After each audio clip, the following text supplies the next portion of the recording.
other than that, we'll do a Q&A at the end. All right, cool. So go beyond the mat. Why am I doing yoga? This is me as a kid. I was in Germany. There's a word called Zappel-Philipp, which translates to fidgety Philip. Right? And I was one of those like super fast kids. You can even tell here it's like slightly out of focus because I'm moving so fast. And like the only pictures I could find of myself as a kid were either running around in some costumes and constantly in motion or reading. So these seems to have been my only two states. And at some point, my parents, they got annoyed with that and they said, you need to learn how to chill the fuck out.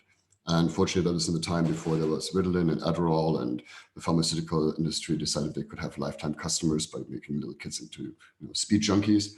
So my dad instead just handed me a bunch of yoga and meditation tapes and said, here, learn this, relax, learn how to be quiet.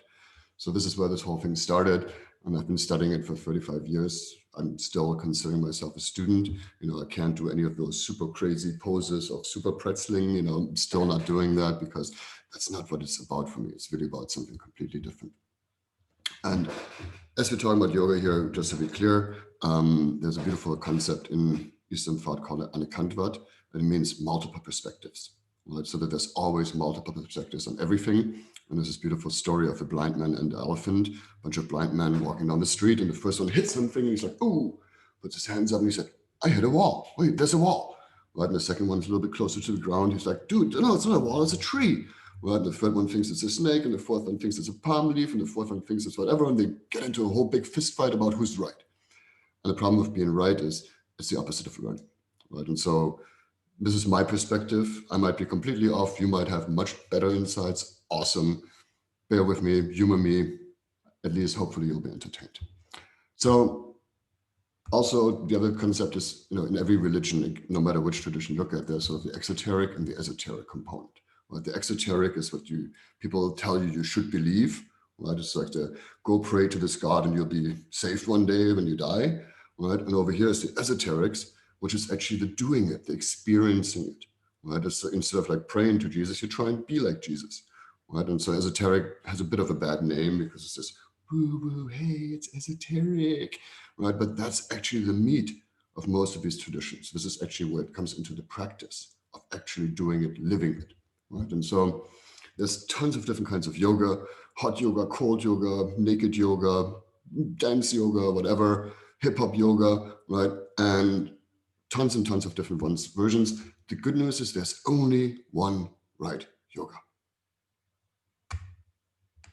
Yours, right? That's the only right yoga there ever could be possibly in the world, right? Because yoga is about improving your relationships. And this is one of the things one of my teachers, Robert, taught me. He said, if you know that your yoga works, if all of your relationships improve. And I keep coming back to that a little bit. And one day I came in and said, super awesome, oneness. And he said, no. Yoga is a dualistic philosophy. It's not about oneness, something very, very different. Because all experience ultimately happens in relationship. Right? And in order to have relationship, I have to have separation between I and not I. Right? And yoga actually means connection, connecting, joining. The Proto-Indo-European root yoege, right? Actually, jungere in Latin, yoeg in Greek, yoke, joch in Deutsch. It always means connecting, right? And if you weren't separate, what would be the point of connecting? So by default, in a way, yoga is a dualistic philosophy, and it's about connecting. So connect with what, right? First and foremost, yourself. Right? You're really looking at who is I, right? And actually taking that moment, taking that time to be with you, to take yourself seriously enough to connect to yourself. Right? And we'll talk a little about what self actually is. And then, of course, secondly, to connect with other, right?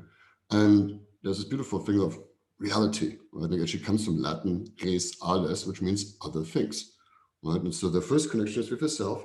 The second connection is with reality, all of the stuff that you consider not I. Right? And so it's about this vertical and horizontal integration, right? And being connected here and being connected here, right? So they can feel like you're actually belonging and that you're exactly where you need to be in life, right? You probably had that feeling where you're like, this is the perfect moment. I'm so, all my life led me right here. I needed to be here. This is it, right? Imagine having these kind of moments all the time, right? You want to feel like this all the time. You want to feel like you're exactly who you need to be, where you need to be, right? And have this kind of have that motivation to be alive, right? And there's this concept of self-determination theory. It's about intrinsic motivation. Right? A lot of times when people look for purpose and they look for, I want to, kind of be enlightened. What they're really looking for is intrinsic motivation, right? They want to get out of bed in the morning and feel like they're excited. Right? There's actually in yoga, one of the definitions of health is that you jump out of bed in the morning singing and dancing, excited about your day. Right? That's actually health, not just not having pain, not just not being sick, not just not feeling well, but being excited about life. Right? And intrinsic motivation comes from these three things: autonomy, right? You're feeling like you're doing you. You're actually living your life, not someone else's. Right? Even the word meaning comes from German meinen, which means to make mine. Right? So you're living your life, not mother, father, preacher, teacher's life, your life. Right? And you're learning competence. And we'll talk at the very end about habit building and how yoga is actually about habit building. And thirdly, connectedness, right? Relatedness. When we feel like we belong here because we have people around us that mean something to us. Like I'm looking at your beautiful faces. I'm like, oh, I love you people, right? That makes me happy. Right? So, but of course, this is just a material life. And Rumi said, although you appear in earthly form, your essence is pure consciousness. Right? So there's this whole other part of self and I. Right? And so it's about coming home and getting back to the root. If you think about quantum physics, they say that the observer actually collapses probabilities into actuality, meaning that the reality that you're perceiving right now is only there because you're actually perceiving it. And there's really no scientific test that you can possibly come up with that can prove whether there's an objective reality that you happen to be perceiving or whether this reality that you're perceiving is only there because of you. There's no science. Good scientists would say, I don't know, let's see. And we can keep looking and we can keep looking, but there is no definite answer to that. And so in every moment, you're collapsing these probabilities into this moment. In this moment, if you're actually awake and aware, the choices now create whole new possibilities, right, in this world. And in sort of this concept of Maya and of Lila, right? And Maya actually means the illusion of this world, right? Because really, we can see reality. Right? There's about 1 million bits of information sent by your eyes through your optic nerve into your brain. Right? It's one of the fastest connections. Actually, eyes is all part of your nervous system, from eyes to brain, all the way to your little toe. If you took everything else away outside of your nervous system, you'd pretty much still see a human with your eyes kind of bulging out. Right? But there's about 1 million bits of information sent to your brain every minute. And out of that, we process about 0.1%, 1% max. Right? Because we know things, right? We learned that this is a glass in front of me, there's a table in front of me, a computer in front of me, this is a guy talking right now. But you learned that as a baby, you don't know that, right? You don't know what these things are, right? And so you learn distinctions, you learn descriptions of things around you, and by that you begin to perceive reality.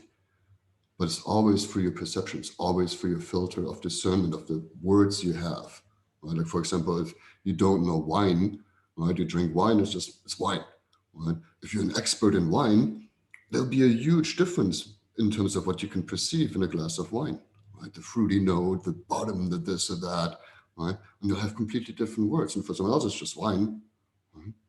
And so Maya, this illusion of reality is one first thing to remember is we don't know what we're perceiving. We only have our perception, right? Coming back to that story at the beginning. And the goal here is to play, right? Lila is the other concept. It means play, right? Since it is just the best thing we can perceive, and if we know that this is just sort of reality, then we can play with it and have fun with it. Right? And Whitney and I talked about this concept of Ishvara briefly on Facebook the other day. Right? And Ishvara is actually, depending on which of the myths you look at or which of the traditions you look at, can be a personified god, can be all kinds of things.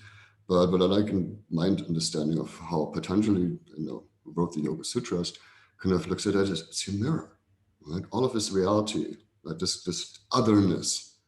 If you look at the big other with awe, with gratitude and with excitement of, wow, here, life, right?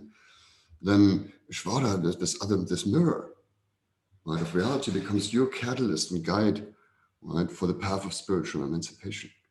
Right? And it's about being in relationship with God, universe, whatever you want to call it, Ishvara, right? It's about being in conscious relationship with that at all times. And through that growing and through that learning. And part of that is, when we point our finger out there, I usually say that when people say, oh, this is stupid, or they're stupid, or this is stupid, there's 3 fingers pointing back. Right? So whatever I'm seeing out there, oh, there's this. Okay, what am I aware of around this? Right? What's my awareness around this? How am I taking responsibility for what I'm aware of in terms of this? Right? And how am I really in ownership? Right? And constantly asking yourself that no matter what you point at, good, bad, ugly, awesome, stupid politics, great politics, beautiful people, stupid people, every time it's this, you're pointing and it's like, okay, how about you? Right? And this is how all of your relationships improve. If you're constantly in conversation with that. So who's I? Who's the one relating here? Right? And this is one of my very, very favorite symbols for that question. And you might have seen this before. This is actually the staff of Caduceus, Hermes, Mercury, the messenger god, right? The one who was in charge from bringing information from the gods down to the people. Right? That was his job officially. Right? And many people look at this and they're like, oh, it's a medical symbol. And even some official institutions around the world have used this as a medical symbol. It's actually not the medical symbol. This is the medical symbol. This is the staff of Escula, who was a healer. Right? There's only got 1 snake. And this double snake, that's something else. That's the Caduceus. Although it's actually much older than that. Actually, the oldest I found was Nigin-Sida in the Mesopotamian realm, about 3,000-4,000 years before Christ. They already had those double symbol snakes as well, and those winged things. Right? So this is something that no matter where you look at the world, you'll find these double snakes, right, in some of our most ancient art. And those wings, right? And the wings actually, delicious brains, stand for the 2 sides of the brain, right? Left side of the brain, right side of the brain. And there's a bit of, again, various theories on that. But on the general side, it's this idea that, so the right side is that intuitive side that's unformless, that's, open, and the left side is the structured, linear thinking, right? You can even think of it masculine, feminine, whatever you want to do. Of course, it's not as cut and dry because there is neuroplasticity, and even if half of your brain got ripped off and you actually survived that, the other half would begin to learn how to compensate. There's examples of that. Right? But generally, this stands for the 2 brain halves. And this little dot on top is your pineal gland. Right? It's a pineal gland. You might have seen this Eye of Horus. It's actually when you take your brain and do a side cut. That's actually what this looks like. Right? Very famous Egyptian symbol. And you find the pine cone all over, from Mesopotamia to Egypt to all the way to the Catholic Church. Right? There's a lot of pine cones in the Vatican. And there's a lot of secret teachings inside the Catholic Church around activating your pineal gland, right? Because that thing here ultimately directs everything. Your pineal gland shoots down into your pituitary gland, which then releases all kinds of hormones, which actually guide a bunch of different functions in your body. And of course, this is also your spine. So if you look at this as a spine, like coming back to this messenger god who sends information from up here, from the gods to the people, right? This is also your spine. And then you have 2 movements going on. You have electricity going up and down. Right? If you, for example, go and say, hey, wiggle your left toe, electricity is going down in your spine to your left toe and it's wiggling. Right? Or if you stub your toe, ouchie, information goes from your little toe all the way up to your brain saying, ouchie. Right? But there's this constant movement of electricity going up and going down. Now, the thing with electricity is if you have electricity going in a cable, for example, there's an electromagnetic field around it. And so in this case, you have 2 electromagnetic fields that are overlapping. And guess what happens when 2 electromagnetic fields are overlapping? Wave function looks a little bit like those snakes. Right? So this is where these wave points are overlapping. And actually, my friend Julia, who's a body whisperer, who's also a beautiful therapist, she just did a lot of work around looking at how there's actually like all these different nerve plexes, right, tied to different organs are indeed at these different center points. Right? So there's indeed in your body, in your physiology, certain nerve plexes hugging in a way those different organs and controlling those different organs, but they're actually corresponding there. And of course, you might have seen this concept of chakras, right, which we talk about in Eastern thought a lot. But the good news is it's not just in Eastern thought. You have it in the Kabbalah, in the Tree of Life, for example. Right? You have it in Pythagoras' teachings around octaves. He had this whole secret society back in Greece where he taught mathematics. But before he taught mathematics, before you knew the secrets of math, you had to learn about these octaves first. And you find it in Jacob's ladder, right, which actually the 33 rungs of Jacob's ladder of ascending to heaven are actually the 33 vertebrae, right? Also relating, by the way, to the 33 degrees of masonry. And so we have this all over the place. We have it in the tarot, we have it in alchemy, which we'll talk about in a moment. It relates to the zodiac, it relates to the I Ching, right? These structures of 7 and 8 can be laid over all kinds of esoteric systems. And then the last century, we had Rudolf Steiner's theories, again, looking at the same kind of concepts, right? We had Aleister Crowley, who was a black magician, but he was really somebody who was a synthesizer. He was taking these different esoteric traditions from around the world and what we learned here and tried to combine them, synthesize them. And we had Timothy Leary, who did that in the 70s again, right? We had together with Robert Anton Wilson, came up with this whole 8-circuit model of consciousness, which I'm kind of basing a lot of what I do on. But again, 8 circuits is 7 circuits plus 1, 8, right? If you look sideways, it's infinity, because that's when the octave repeats, right? Do, re, mi, fa, sol, la, si, do, re, mi, fa, sol, la, si, right? So 7 and 8 is actually the first of the next. And you find it in Ken Wilber, who's another synthesizer. You might have heard of integral theory. He's also, again, looked at how all these different systems, right? And finding that we, around the world, seem to structure things in 7s and 8s. Right? I'm not sure why that is so, but also, funny little side note, people seem to be able to remember 7 things. Like if you people listen and ask them to remember it, 7 seems to be sort of a magical number that we can hold in our head. So it might have to do with that. And of course, there was Sri Aurobindo, one of my other favorite dead teachers. He wrote a book called Life Divine and Integral Yoga, and he really looked at this integral yoga that I will talk about in a moment as well. And then my very favorite, metaphor for this whole thing is a punch card, the human punch card. Right? We all come here with this sort of punch card. Some holes are already filled out. Some holes might be perforated, depending on our genetics and epigenetics. And then when we learn things, we punch out new holes. Right? And the more holes we punch out, the more of reality we can really perceive. Right? And there's actually even one of the metaphors that on yoga sometimes was like windshield wipers, right? You're like trying to wipe away all the crap, all the dysfunction, all the not knowing, all the ignorance, so that you can see clearly. And for me, the punch card actually helps to also explain why there's some people who might have a lot of holes open, and be really super spiritual and have visions and talk to the gods and be total assholes in real life and cut you off on the way to the buffet, right? Or some people who don't have any sort of intellectual knowledge whatsoever, but they're super wise, right? And so we just have different ways of how our holes are punched out. And of course, all of those things are not the reality, right? Or they're not real. They're just maps, right? And there's Count Korzybski, who was one of my heroes as well. When I used to smoke, I looked a little bit like him, but he was one of my heroes. And he said, the map is not the territory, right? It's just a map. So we have to remember that anytime we talk about spiritual stuff, remember that elephant, we only have our maps. Count Korzybski also was very interested in levels of consciousness. And he saw in the world, he said, there's 3 different levels of consciousness that he could perceive. The first was sort of corresponding to our body and senses and plants. Right? And he looked at plants and said, these are chemical binders. They use chemicals. And with these chemicals, they exchange information. And there's stuff that has a consciousness. Right? You might have heard about the mycelium network, right? If you look at between trees, for example, the mushroom connections, the mushroom internet that's actually around our planet, plants seem to have a lot of intelligence. Right? There seems to be some level of consciousness there. But even when you play music for them, depending on if it's death metal or beautiful classical music, they grow differently. And so there seems to be some level of consciousness, and we have that physical consciousness as well, a body, right, which is in a brain stem that governs all the fluid flows and the heart beating and all those things. And we also have emotions. Right?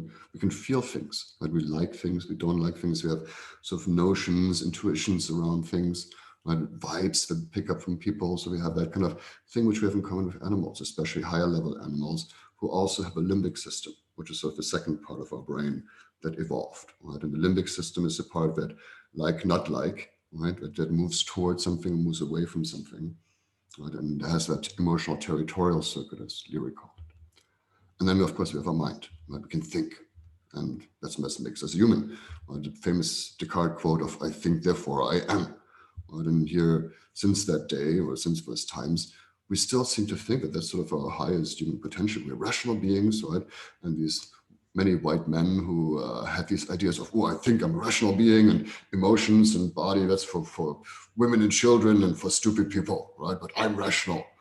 And they're most of the time actually, because they're not looking at their emotions and their body and all the shadows, they're real assholes, right? And so we have to understand it's not a hierarchy, it's a holarchy, right? It's actually integrating all of it. And as I said earlier with the punch card, right? I want to punch out holes all over the place, right? Because we also have these next circuits, right? And if you go to the chakras, we have that relationships, we have relationships to others, right? We make choices and agreements and commitments to agreements. And then we have a voice, right? There's our unique voice, and not just the voice I'm speaking with, but voice in the sense of individuality, right? Each one of you is unique. Nobody's ever been you, right? First time ever that someone is you. And there's unique gifts and unique talents and unique perspective that you are bringing to the world. Right? So there's also that thing that wants to express itself. And there's a vision, a capacity to see and imagine the future. And there's also a calling, this notion that there's something coming in, that we're here to create something. We're here to be creators. Right? And this is sort of our creative part, right? This is our existential part. And one of my other Kundalini friends once said that, like, the bottom three chakras are there to carry the heart around, right? And the upper three chakras are there to inspire the heart. And the heart is really the center. And so here's our human operating system. And it also corresponds to our needs, right? We have physiological survival needs. We need to eat, drink some water, right? Sleep, do those kind of things, actually even be touched, right? We cannot touch children. If they don't touch, they die. There was an experiment in Germany, Kaspar Hauser, a really horrible experiment that one of the kings did here, where he decided he was going to just have kids in a room and see what happens, and they all died because they didn't get touched. Right? But we have survival needs, physiological needs, we have emotional needs in the sense of safety needs. We want to feel okay. We want to feel safe. We want to feel kind of, as part of something where we're okay. We have self-esteem needs, right? We want to feel good about ourselves. We want to feel like we're doing the right thing here, right? We have social needs. We have self-actualization needs. Like, you might have heard of Maslow. Maslow talked about these needs, and oftentimes he's quoted as sort of Maslow's pyramid, where he thinks that once you have these bottom things, then you go into self-actualization. Not quite true. It's not really a pyramid. Coming back, it's not a hierarchy. It's a holarchy, right? You have all of those needs. And even he realized in his older age that there's even more. There's this idea of transcendence. Because self-actualization, that's still an ego trip. And actually, if you look at these chakras, right, like all the odd ones, 1, 3, 5, 7, they're all about I, right? The individual, my body, myself, is my mind, right? My voice, unique voice, right? My creation. There's the second is about connecting, right? Fourth is about connecting. Sixth is about connecting again. Right? So we're going back and forth there as well. And Patanjali in the Yoga Sutras, after the first sutra, which essentially just says, hey, you're here now, cool, let's study, right? The second sutra said, Chitta Vritti Nirodha, right? It just means yoga is there, yoga Chitta Vritti Nirodha. Yoga is there to direct the fluctuations and waves of the mind, of consciousness. And it's there to help us direct consciously all that stuff that's going on. And so if you look at the different aspects of yoga, and this is not his 8 limbs, it's a whole other story, but we can talk about that later. But if you look at different aspects of yoga, you have asanas in the basic level, right? You have asana, body stuff, you have pranayama, the breathing, you have dhyana, the meditation, you have mudras, hence stuff, and we'll talk about all of those in a moment, actually. I'm just going to go into those. But before I go into the detail of those, let's remember who we really are, right? In this physical form, at the very core, we're an elementary canal. Right? We're like a 30-foot long tube from here to where, right? That, unless you want to, of course, assume that worms are superior to us in evolution, then really this is our original self, and all this other stuff just evolved so this can get better food and procreate. Right? So this is our original whole thing that's actually us. And so when we do these things, when we do asanas, at the first level, the body level, what we're doing is we're actually keeping all this stuff around that elementary canal flexible. Right? If you think about your spine, right, coming back to that data highway that goes from the brain to your little toe, and up and down your spine, if you're not moving it, and if it's calcified, and if it's stuck, and if there's tension, guess what? The signal is not going through well, right? So you want to move that and keep it flexible. Right? And if you think about your spine, you can move forward and backward, right? You can move sideways, right? Or you can twist. Mm. And even just doing those 3 things every day will keep your spine flexible and healthy. Simple, right? Some forward bends, some sideways bends, right? Some twists, and always come back to the forward afterwards. Right? But like that's just keeping this nimble. Right? And there's this thing called fascia. You might have heard about it. There's a really cool, freaky video online too. If you look at fascia and white foam, like between your skin and your fascia and your muscles, there's actually overnight little white foam builds up. Right? When it's not moved, little white foam builds up. Nothing bad. It just happens, right? And as soon as you move it, it goes away, everything is great. If you don't move it, it starts building up and eventually starts hardening. And eventually you lose that movement altogether. Whatever the thing about, I'm 48 now, or 48, 47? I've always mixed it up. I'm turning 38 this year, I think. Anyway, I know so many people my age who can't even touch their toes. Why? Because they haven't done it in so many years. But if you don't touch your toes, you eventually won't be able to touch your toes. But so there's that flexibility of just keeping it moving. The other thing is there's this beautiful idea that you come back to this alimentary canal. Right here is sort of like your fire. Right? And if you breathe in, you inhale, you right, give it oxygen, you make that fire brighter, and then you move in different positions so that the flame goes to different things. That's why even why, for example, inversions are so good, because now you're burning all that crap in your guts. Right? When you do some fire breath while you're doing it, whether you do a headstand, go do that thing. What you're doing is you're really getting that fire going, and it's burning out all that shit, that emotional crap that's sitting down in your guts, right? In a sort of energetic flame kind of way. Right? So there's asanas, which is sort of the basics of yoga. Of just when people think yoga, they think, pretzely, asanas, right? Most fundamental level. Then, of course, there's pranayama. Prana is the same as ki, chi, orgone, whatever we've called this energetic thing, that next layer out where we can still feel it, but it's not physically real, right? Because if you think about, like, where does your hand end? Like, where does it actually end? Right? If you do this a little bit, you play a little bit with this, or if you've played with like Reiki or pranic healing or Qigong or Tai Chi, right, you can actually feel that there is something here. Right? You can feel people, even if someone's behind you and they're putting their hand up, you can feel them already, even if they're not touching you. Right? So there's this next level of prana.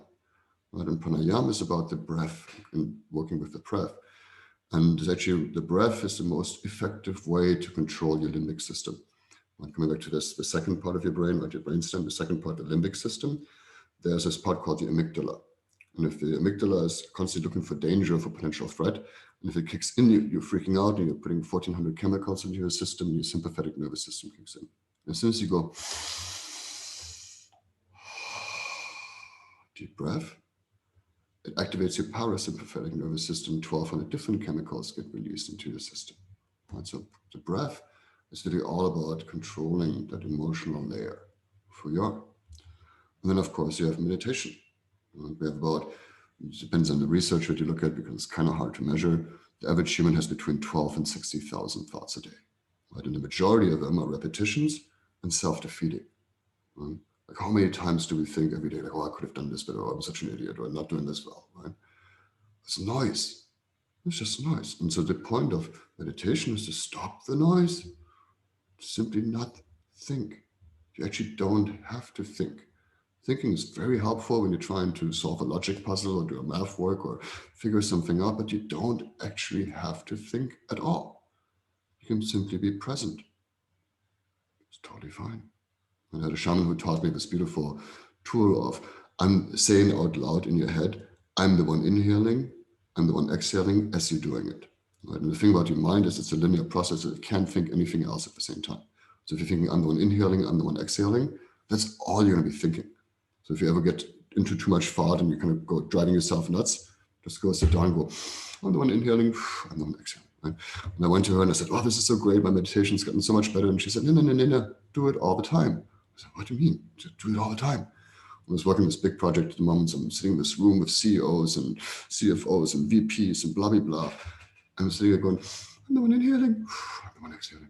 I'm the one inhaling, I'm the one exhaling. While there's this whole meeting going on. Right? And what was funny and interesting is I paid more attention. because I wasn't thinking about what I should say next. I wasn't thinking about what that just meant. I wasn't thinking about anything. I was simply paying attention. And I could see so much more. I could see subtle body shifts. I could see, really hear tone of voice, much more attention. And when it came for me to speak, I still knew what to say. Right? So we have all these unnecessary thoughts that are just noise and keeping us from actually being present and focused and attentive to the moment. So that's what meditation is all about. Right? And then you have mudras in the sense of hand, right? Even if you think about the electromagnetic field of your body, right?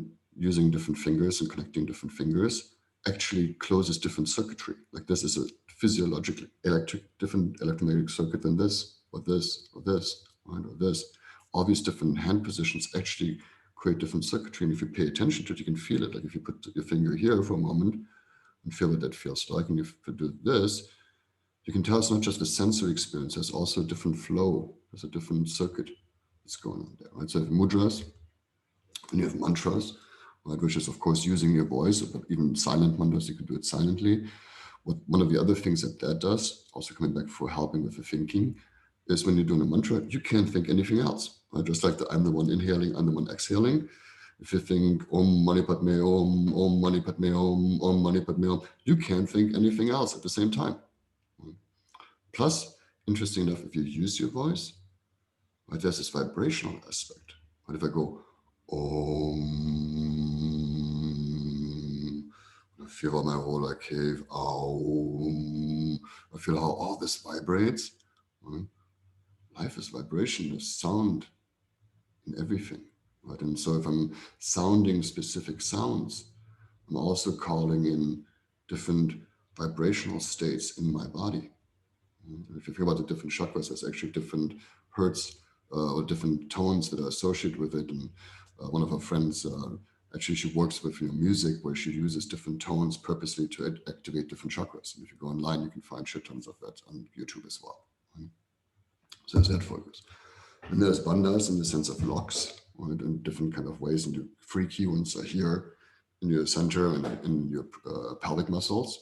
Right? And the idea here is you want to trap prana, right? After you, for example, do that for a while, right? Or one of those things that Alexandra used to make me do, or all this like fast shit that they do in Kundalini all the time. Right? And after that, you hold, you're like, and you can really feel that energy like coursing through your system. Right? But it's also about, again, conscious control of these muscle locks, right? For example, the pelvic muscle locks, right? You want to actually practice those every day. Like Kegel muscles, ladies, might have heard about that too, right? For women, there's that Kegel muscle, which A, can make somebody really, really happy if you know how to use them. B, helps you in old age with, for example, urinary bladder weakness. Right? There's this rumor out there that when you get older that your bladder does leaks and stuff like that, and there's all kinds of products that they sell for it. Practice your pelvic muscles, you won't have that problem. And for my male friends, guess what works really well and much better when those pelvic muscles work. Right? So you want to keep practicing those pelvic muscles so you don't need that little blue pill. So also again, one doesn't consciously directing the flow. And then there's bhavana, which is this idea of intention. Right? And where you're setting your sight. Right? And one of the beautiful thoughts I had in some point was that when you have your bhavana before you do yoga, you visualize of who you're becoming, right? Bhavana actually talks about becoming. And so who are you becoming? What's that next vision of yourself? And then you do your practice. And what you're doing in a way is you're kneading it, like dough, you're kneading it into your system, right? That vision. And the whole point is you're bringing everything in resonance. What do you think about these different chakras, right? They're all like, imagine them as different instruments. Right now, imagine you have this vision of, hey, I'm going to create this business or attract this relationship or do this thing, right, in my life. But then you're constantly thinking, well, but I'm not good enough and I'm ugly and I'm stupid and I can't do this anyway, right? And you're not taking care of your body and you're dehydrated and feeding yourself crap. You're not likely going to get there, right? But if you're actually aligning all of those things, right? And this is one of the things about when you do yoga, and even like the inhale, exhale, right? But you bring everything into coherence, into resonance. Right? And that's the idea here, is that you want to be always in resonance with everything. So this is also this twofold process of creation. Right? If you think about these energies I talked about, on the one hand, it's electromagnetic signals that go up and down to let your nervous system know what to do. But you can also look at this metaphorically as sort of this process of how anything comes into being. Right? So if you think about creation, right, there's this notion first, like there's a calling, right? And you're like, ooh, I can see this. Right? And you start talking about it. And then, until then, it's just still talking. Like I've talked about writing a book for 30 years, and I still haven't done it, right? Because I haven't really been committed to doing it. Right? And once you're committed to doing it, really, really behind it, then you can figure out, what do I need to know to make this happen? What's the information I need? How's the system going to work? And then how can I become attractive enough to get the resources and attract the resources that I need to make it happen? And how can I launch it? Well, this is actually, I teach this people this kind of concept in innovation with people, right? With business ideas, right? Here's this notion of a business idea.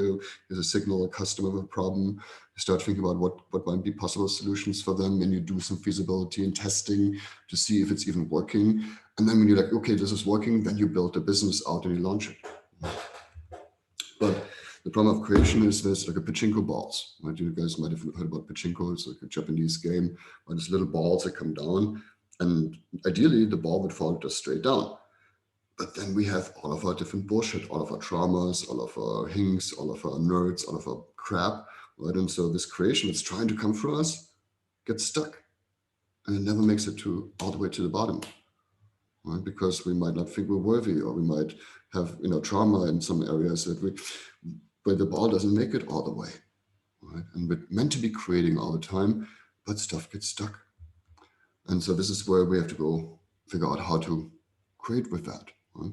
Because every force, like creation, also has a counter force, right? In physics, right? Every force, a counter force. Is a really beautiful book by Stephen Pressfield called The War of Art. So the other way around, the other one's in Sitsu, but The War of Art, which talks about this process of resistance, right? Where you want to create something, but then you're like, ooh, let's do this other thing, or let me take a nap first, or I'm not worthy anyway. Like there's stuff where you constantly get stuck.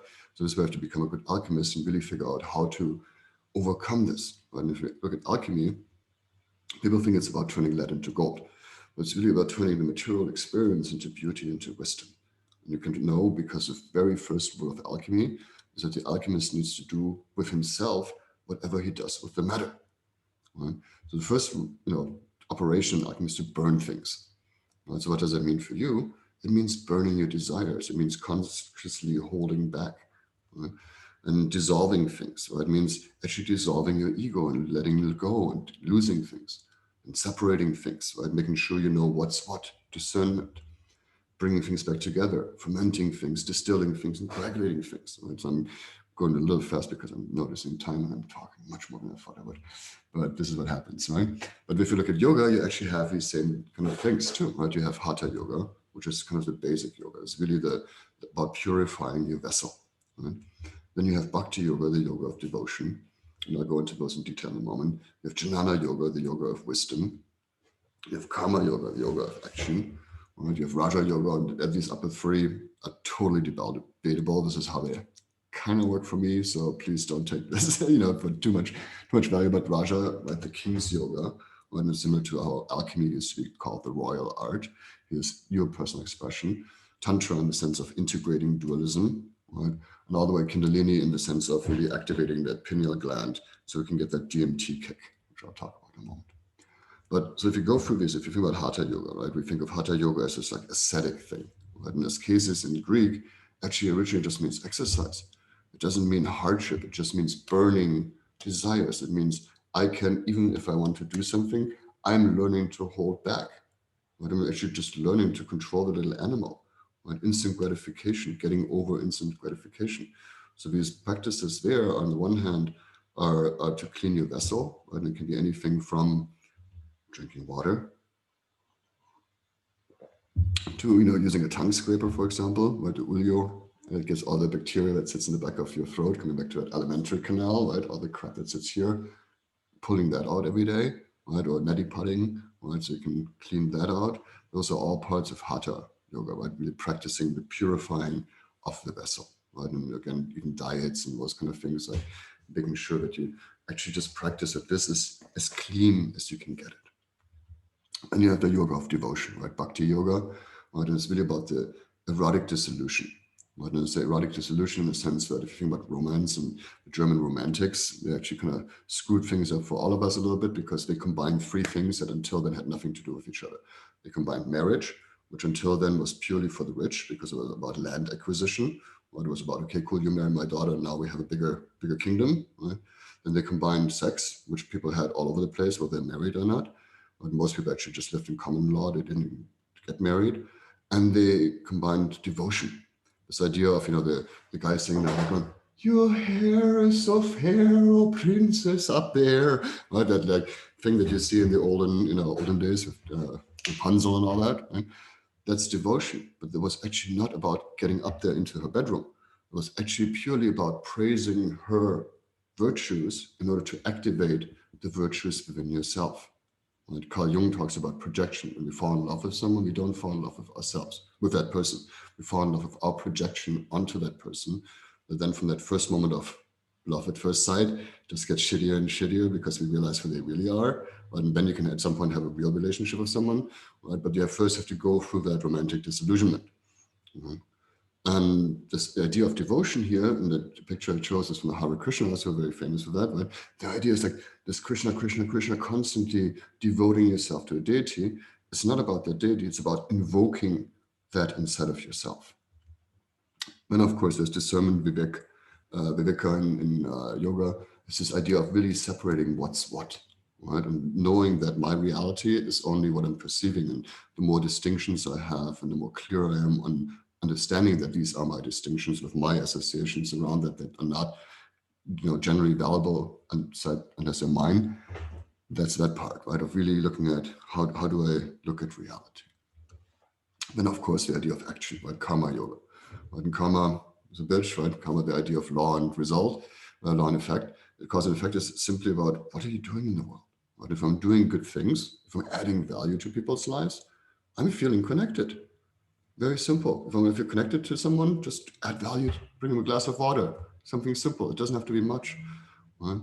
Simply adding value to someone else's life actually creates connection, makes you, and coming back to this is what we're talking about here, right? Being connected, feeling connected. And then, of course, there's that expressing your individuality, right? And that's, again, a very ego circuit. So when people first wake up to my purpose and to themselves, when you go beyond the fourth circuit of social conditioning of mother, father, preacher told me how to be a good little boy and a good little girl, right? And you go up to, and who am I? And what am I doing here? That's a very egoic show, right? Just go to Burning Man and see how many people are running around going, I'm so enlightened, look at me, right? And you might have met some of those people as well. But that's the idea of actually expressing your individuality, of knowing that you are like nobody else and it's your job to be you until you one day overcome that and transcend, right? And actually realize that your self-expression is only meaningful if you're in service to something bigger than yourself. And I put weaving here, Tantra here, right? Tantra actually means weaving. Right? This idea for me, Tantra is not about, although this is beautiful, yap yum, and that aspect of Tantra is definitely super fun. It's not about that. It's actually about using dualism consciously in order to overcome it, right? And really being in these states and actually being there, and also going all the way to consciously programming your brain, because in that moment around orgasm, you actually have neuroplasticity in your brain, which means you can really easily forge new pathways, right? Which is the idea of surrounding yourself with God images or mandalas that are meaningful to you. And similar to in Western, we have sex magic, same thing, but you're surrounding yourself with ideas or sigils or symbols that you want to imprint in your subconscious. And then around that moment of orgasm, your brain is super open, and whatever you're perceiving goes deeply into your subconscious. And of course, if you manage to not have one of those orgasms, but you go for a while, right?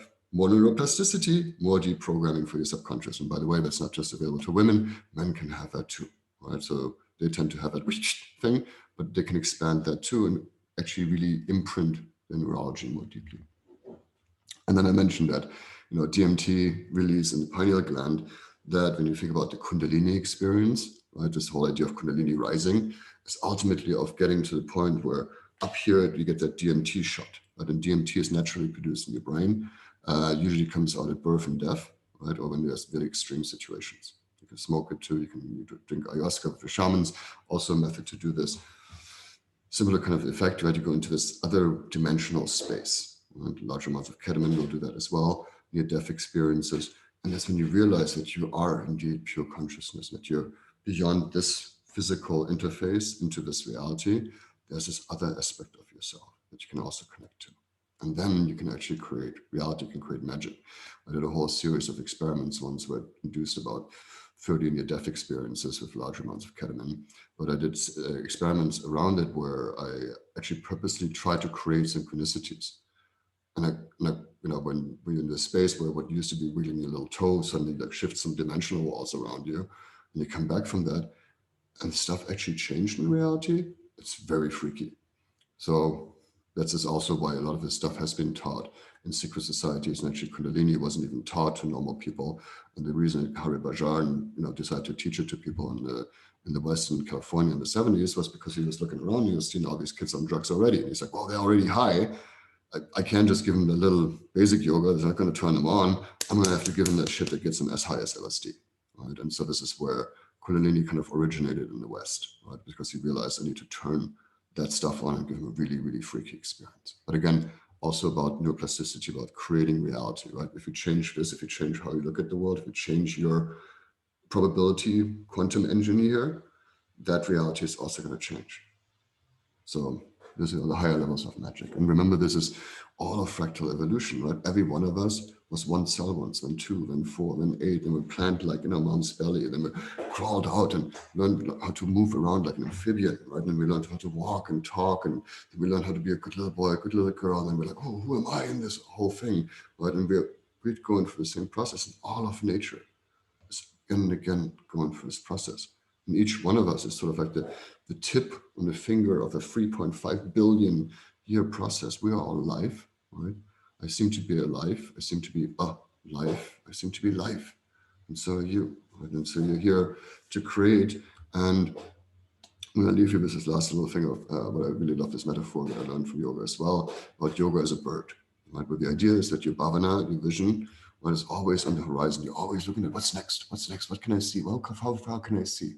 Right? And then you have your two wings, which is adopting new good habits and letting go of habits that don't serve you any longer. So you can course correct to where you want to go. Right? And then you have your tail, which is the fact that we're all habitual creatures. We do things every day. If we weren't, it would be really hard to walk and talk and brush your teeth every day. Right? So we learn these things, we're habituated these things, and we're habitual creatures. And within that, we can create and course correct. Right? Like, for example, just last week, and I'm going to give you a little of neuroscience as an example. Just last week, I decided that it was, after 35 years or so, actually time that I quit the tobacco habit that I had, because my pranayama was, even one of my yoga teachers once said, hey, that's your pranayama. And until your actual pranayama is good enough, keep doing that. It's a shitty habit, but if it's working for you, Philip, do it, right? And so I'm like, okay, cool, I'm going to change that, right? And so I have these moments now where I'm like, oh, I'm going to smoke, right? So here's something new, something difficult. In that moment, you get adrenaline, right? Your brain says, oh, something new and difficult, huh? And in that moment, when you, instead of saying, oh shit, I can't smoke right now, say, yay, I'm doing it, keep doing it, I'm doing the new thing, right? Or when you're holding a pose and you're like, oh, this is so fucking difficult right now. Breathe through it, right? Breathe through it. When you're doing that, it releases dopamine, which then gives acetylcholine that now puts new markers into your brain, right? For these new potential pathways. Now they will go away unless you go to the third circuit, which is celebrating and resting, right? Which is when you get serotonin. And when you get serotonin, your brain actually converts those markers that you just set into new pathways.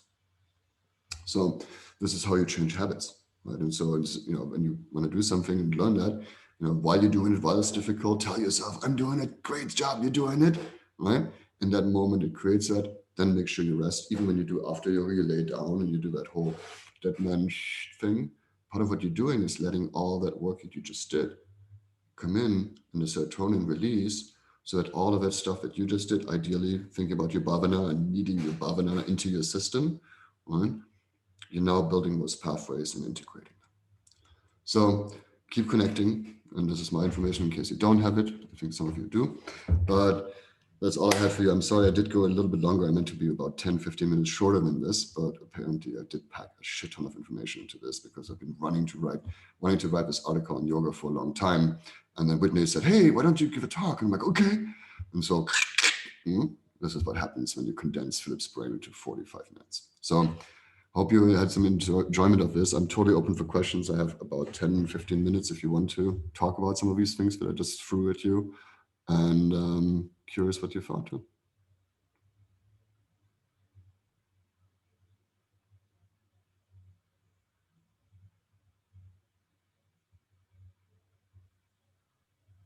Thank you so much, Philip. Did that answer your question, since you were the one who originally brought this about in the first place? Thank you. That was so awesome.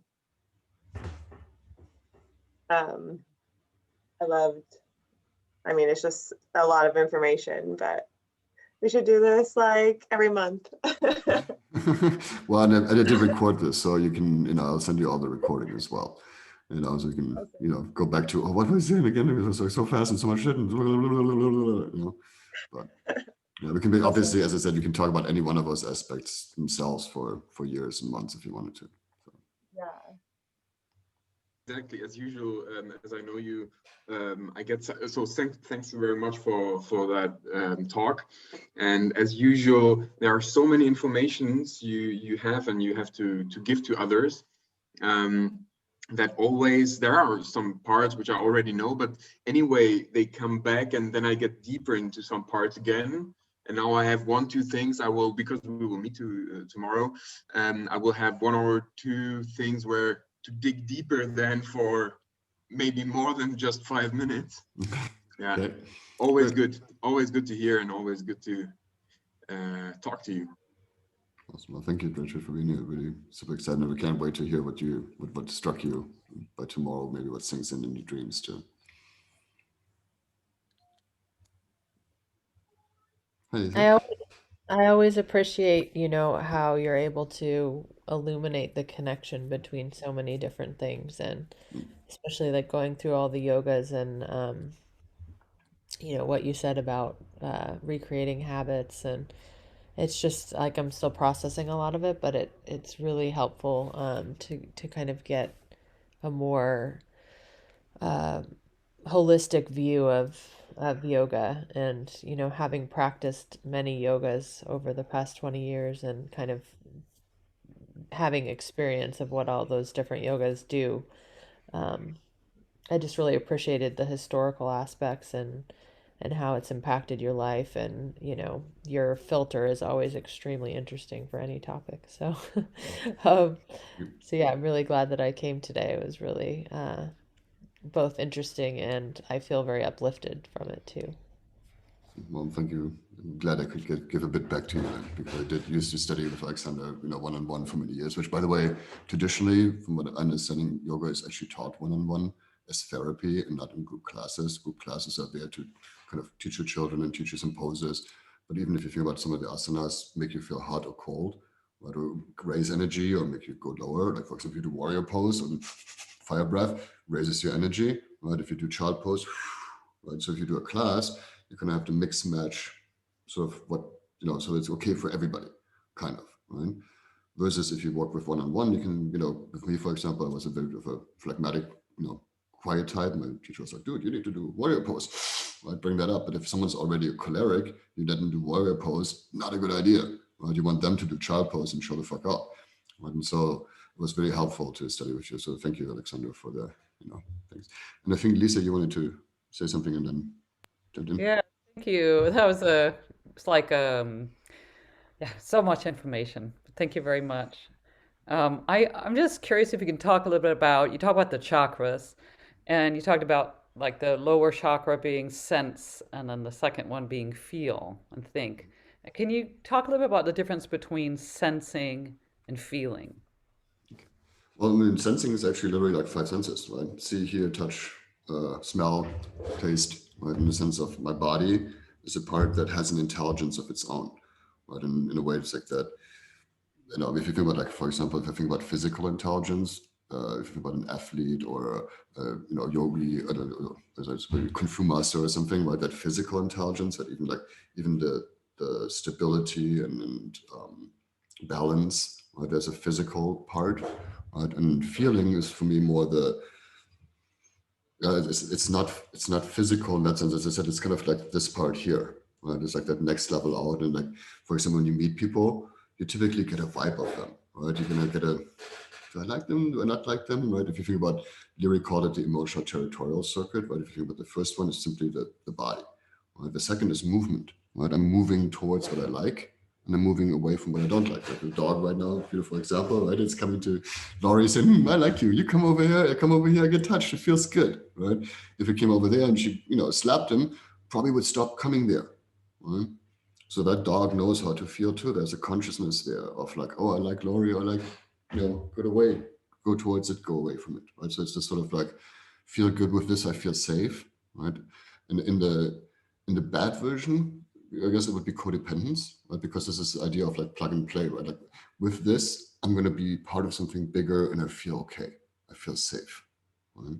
And it can be a new job, it can be a partner, it can be the new car, right? This is what marketing is using all the time to market to you. Or it's to say, hey, buy this new phone. And once you have this new phone, you're going to feel awesome, right? And then you buy a new phone and you're like, it's just a device, which is why as soon as you open it, they say, congratulations, you bought this phone, right? Because they're trying to keep you happy about it, right? Post-purchase dissonance, right? You immediately buy something, you're like, I could have gotten this cheaper. Should I really have bought this?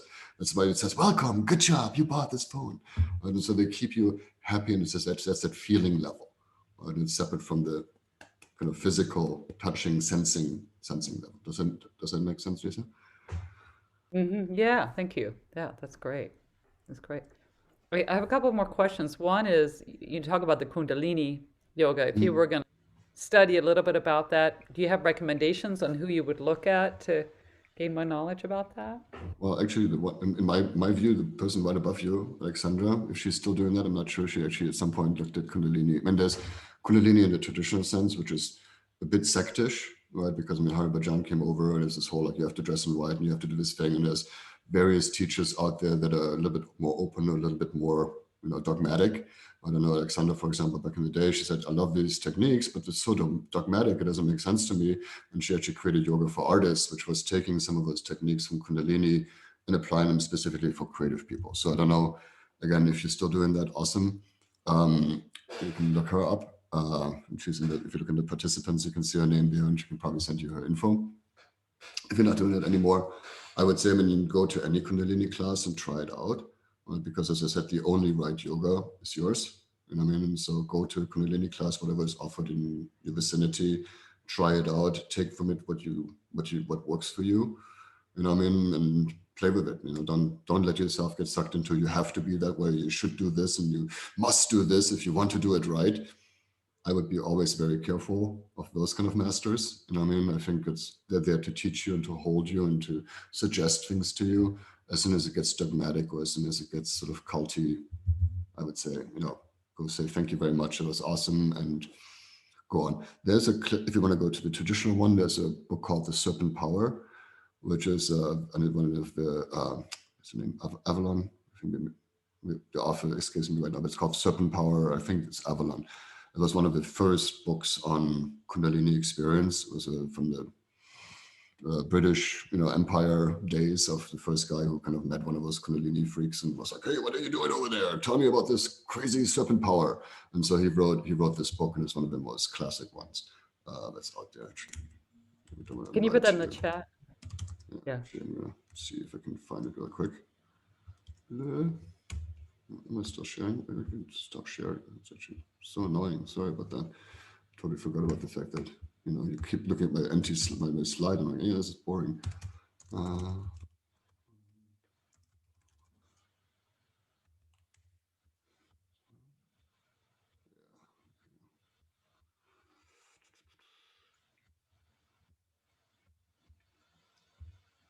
Link. All right, there you go. Yeah, there's a link to Google Books for the Serpent Power. So that's one of the, as I said, the most classic texts I know about this whole Kundalini experience.